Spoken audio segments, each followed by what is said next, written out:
we get this over and done with, Blades? I don't want to do this. You probably don't want to listen to me.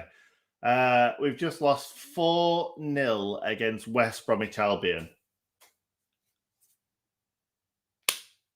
I'd like to say that I didn't see this coming, and I didn't see a 4-0 defeat coming, but I saw a defeat coming because of how poor we were in the first game of the season, and then how poor we were against Swansea. Swansea got quite comfortably beaten by Stoke at home. I think it was last night. And that shows how bad Swansea are. And we couldn't score against them. Fair enough, they didn't really create anything. But these certainly did tonight. West Bromwich Albion, they created a lot. And it could have actually been 7 or 8, maybe, because they had 2 goals disallowed. They also had one that went across the box in the second half that was put over the bar, which was a toughish chance, but it was a very, very good chance.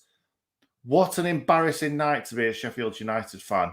Now, we had a lot of embarrassing nights in the Premier League and days in the Premier League, but at least we were playing against teams that were really good. Now, don't get me wrong, West Brom are a really good side, and I'm fully expecting them to get promoted this season. They're a very, very good team. Even before the start of the game, I was looking at their team thinking, this is a really, really good team on paper, this West Brom team. And we are completely out of sorts. Like, we got a lot of these players from League One, League Two, not really even Championship. And right now, they are playing like League One and League Two players. Like, it's embarrassing to watch. There's not many players that have come away from the first 3 games of the season unscathed. I would probably say Egan is the only one that's had a half-decent kind of first 3 games, really. So let's run through the goals. I don't want to be here all night. There's a lot of goals to talk about as well. Obviously, Darnell Furlong got man of the match for all his long throws. That's all it was, really, wasn't it? He got man of the match for umpteen long throws into the box that we just couldn't deal with. So first goal, Jack Robinson own goal, that set the tone for the game, didn't it, really? Long throw in. Jack Robinson got higher than everybody else, which is great, actually, because they've got such a big team. And especially with Darnell Furlong taking the throws, because he's massive as well. They could easily have him in the box, but he's got such a great long throw. And Birmingham, West Brom, both big and both launch the ball into the box. We don't do any of that. Now, don't get me wrong. We don't have the team to do that. We ain't got too many big blokes. But our big blokes are nowhere near as big as other teams' big blokes. So we're really, really struggling from corners, from throw-ins, to either get rid of them or attempt to score a goal. First one, Jackie Robinson heads it in his own net. Verrips didn't really have a lot he could have done about that. He tried to claw it out, but he just wasn't expecting it. It is what it is. Jackie Longthrow got up early and won the ball, which is what you want to do. And he was unlucky, let's be honest. He was unlucky, but yeah, I would have rather have one of our heads get on it than one of their heads, but it was just unlucky they ended up in the back of the net. Anyway, oh God, there was 2 other goals that I've not even mentioned yet that we conceded. Callum Robinson putting them both in the back of the net. Fair enough, like I said, they were both offside, but yeah, they ended up in the back of the net. Anyway, I'm just trying to remember what the bloody hell happened, because normally when you score 4 goals, you know exactly how everyone went in.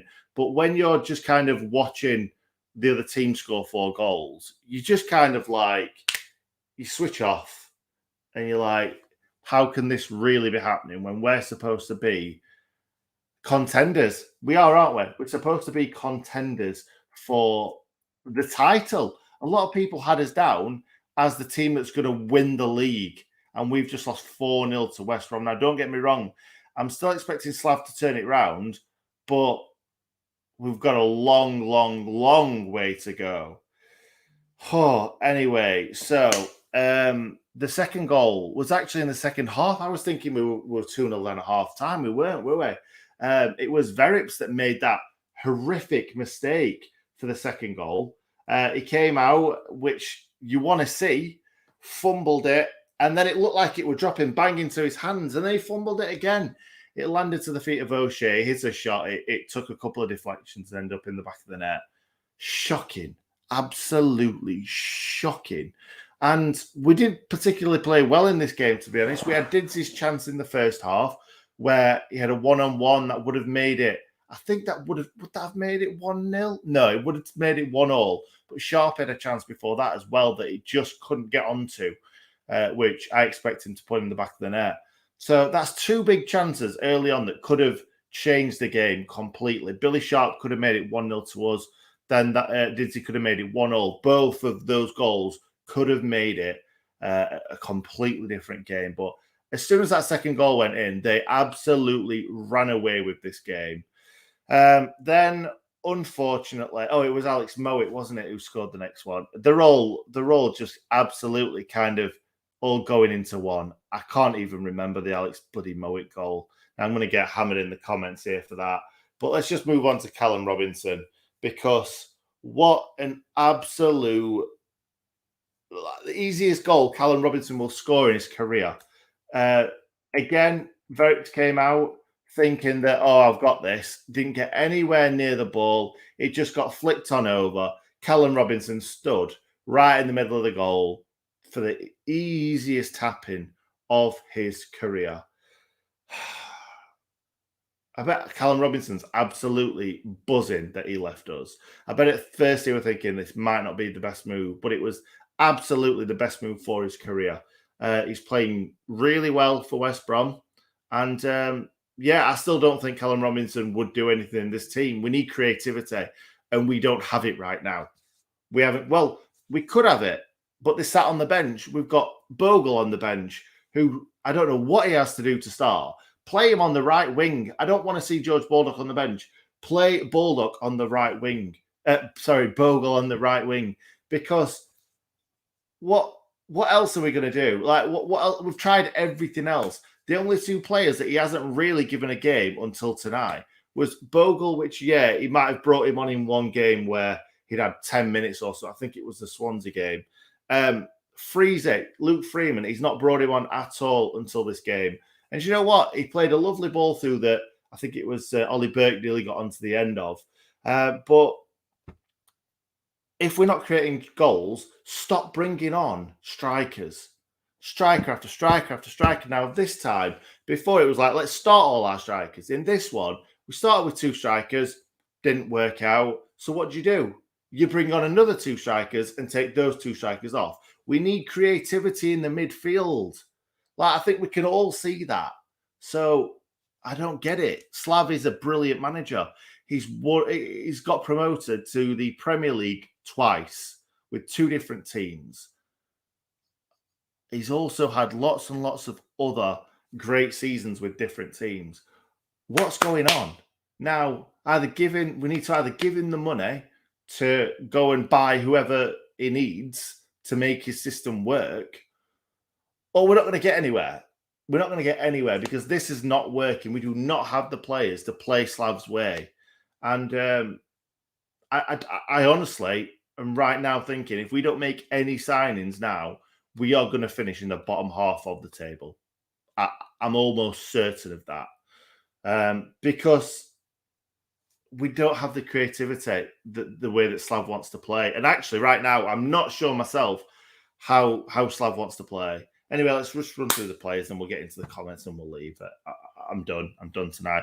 Verrips has absolutely ruined his chance of ever being a Sheffield United goalkeeper. I can see him never getting another game in a Sheffield United shirt and being sold on pretty sharpish or even given away, because that was a horrific performance. And he won't be in a Sheffield United shirt again. I feel sorry for him, but at the same time, he was really, really poor.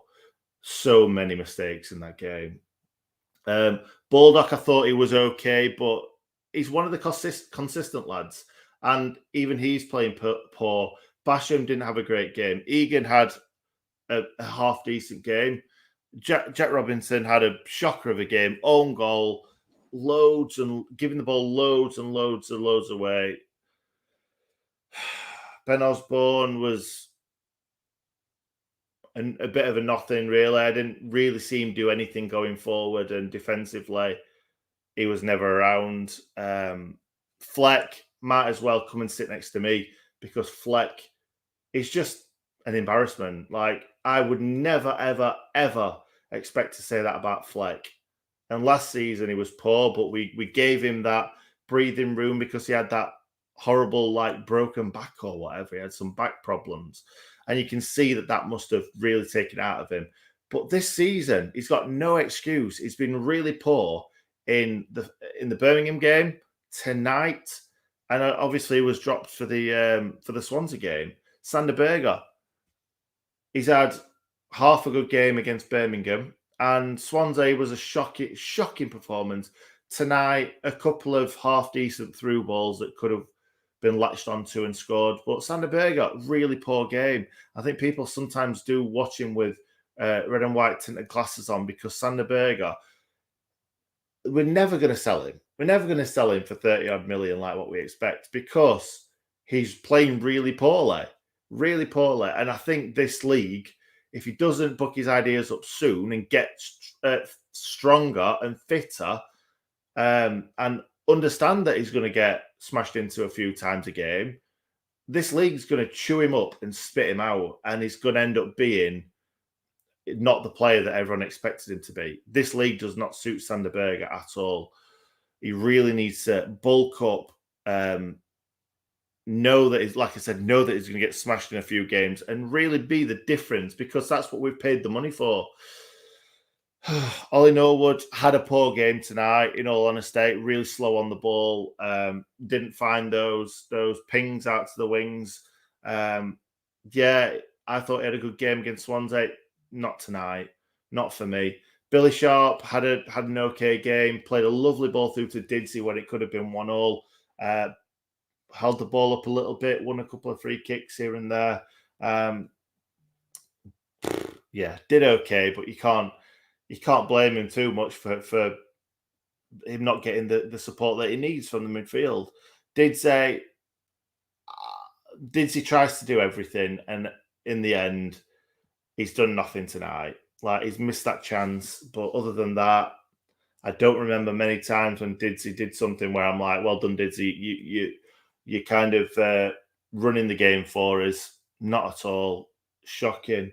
They brought on Burke and McBurney, which was the wrong decision completely. We needed some creativity in there. Yeah, fair enough, you can bring a striker on, but we needed creativity in that midfield, and it wasn't there at all. They did bring Freezy on, and I thought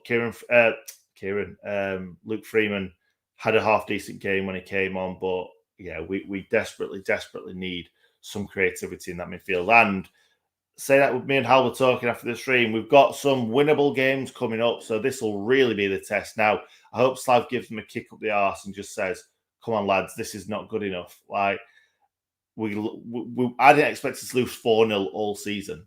Like, we barely did that last season. And to do it so early on against a rival is just shocking. Anyway, I'm going to quickly run through a few. Yeah, Sander Berger is 6'5", but plays like he's 5'5". Absolutely. Need to use his body more. Need to get stuck in. We need to be ruthless and have some move some players on. Absolutely. That's bang on that. Play McBurney if we're going to put it long. Yeah, possibly. Good shout. Horrific, numb. Yeah, absolutely, Adam. Totally believe you. Totally with you. Sorry. Do you think the players still have a psychological? Yes, Paul. Absolutely, they do. But we can't keep using that as an excuse. I completely agree with you. But no, they're just, you got to get over it. Professional footballers, they've got to get over it, haven't they? And they're not. They're still struggling to remember life when we were good and when we'd score goals and win games. It's a mate, I'd take 21st right now. I can't even disagree with you, mate. I really can't. Berger not interested. Agree. Burke not good enough. Agree again. Like, I'm just agreeing with everyone. Under 23s, That's a good shout, actually. I can't see a reason why Daniel Jefferson is playing for the under 23s when we are playing like that.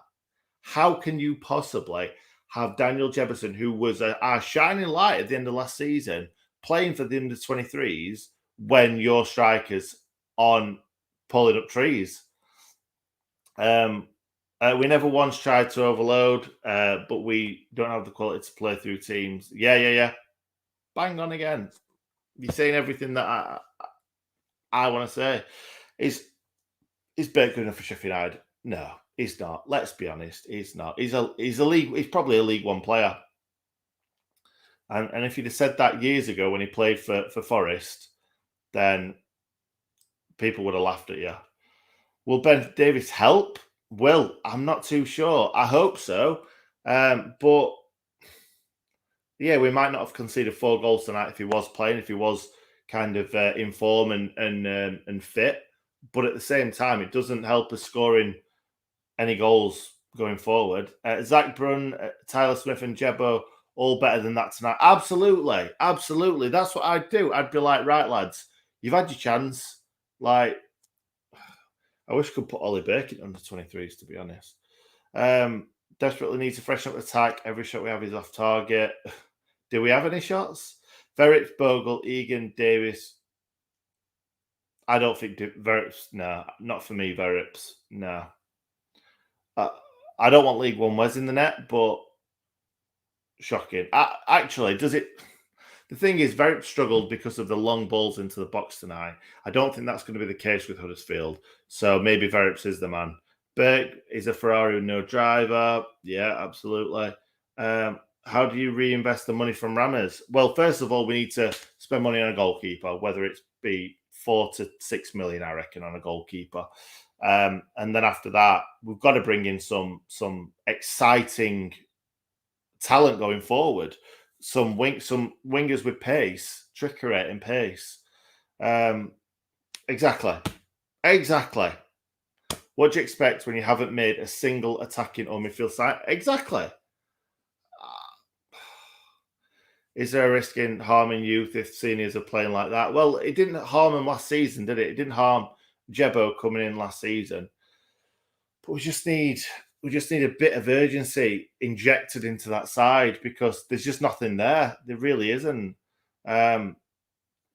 League One Wes until January. Now, I just don't think he's good enough. I think he's a shocking goalkeeper, but we don't seem to have any good goalkeepers at the club right now.